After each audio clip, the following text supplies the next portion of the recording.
హైదరాబాద్ నగరంలో అవినీతి అధికారులపై ఏసీబీ అధికారులు ఉక్కుపాదం మోపుతున్నారు.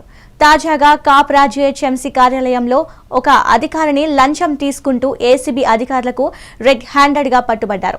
దీంతో ఘటన స్థానికంగా కలకలం రేపింది.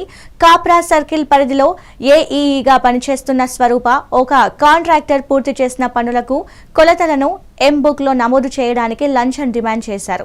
₹1,00,000 ఇవ్వాలంటూ కాంట్రాక్టర్ రామ్ రెడ్డిని డిమాండ్ చేయడంతో కాంట్రాక్టర్ ఏసీబీ అధికారులను ఆశ్రయించారు. ఏఈఈ స్వరూపను లంచం తీసుకుంటుండగా పట్టుకున్న అధికారులు ఆమెను అదుపులోకి తీసుకున్నారు. ఆమెపై అవినీతి నిరోధక చట్టం కింద కేసు నమోదు చేసి దర్యాప్తు చేస్తున్నారు.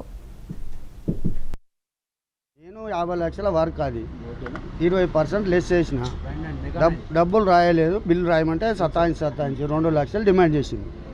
స్వరూపాన ఏఈ మేడం సతాయించింది కాబట్టి నేను కొంచెం నా దారిలో నింపవలసి వచ్చింది. ఎన్ని రోజుల నుంచి సతాయిస్తా? 3 నెలల నుంచి సతాయిస్తుంది. ఏమని అడుగుతుంది? డబ్బులు కావాలంటుంది. ఎంత అడిగింది? 2 లక్షలు అడిగింది. లాస్ట్కి వస్తే 1,20,000 వచ్చింది. కాంట్రాక్ట్ బిల్ ఎంత? కాంట్రాక్ట్ బిల్లు 50 లక్షల వర్క్ అయితే అనుభవంగా 30 లక్షలు. ఇంకెవరి పేరైనా వాడిందా అధికారులు? ఇంకా అధికారుల పేరు లెవెల్ వాళ్ళు అంటే కార్పొరేటర్ మేడంకు కావాలని చెప్పి డిమాండ్ చేసింది. నేనైతే ఎవరికి ఇప్పటివరకు ఇవ్వలేదు, నేను 30 ఏళ్ళ నుంచి పని చేస్తున్నా, ఎవరికి ఇవ్వలేదని చెప్పాను. సరిపోనే నాకు మేడం అడుగుతుందని చెప్పి డిమాండ్ చేసింది. కార్పొరేటర్కి పైసలు ఇస్తేనే నువ్వు పని మొదలు పెట్టని చెప్తాను.